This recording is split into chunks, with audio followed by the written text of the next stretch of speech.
In this video I will show you how to install Microsoft Edge on HMD XR21. So you have to start by opening your Google Play, and now click on search bar and type in Edge.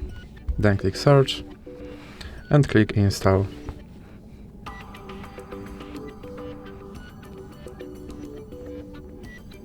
Now you can click open.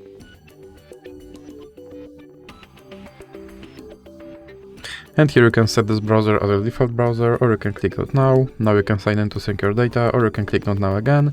And now you have to confirm your data and privacy settings. And you can decide if you want to see notifications from this browser or not. And as you can see, my Microsoft Edge browser is now installed and is ready to use. So that's it for this video. If you liked it, please remember to leave a like and subscribe.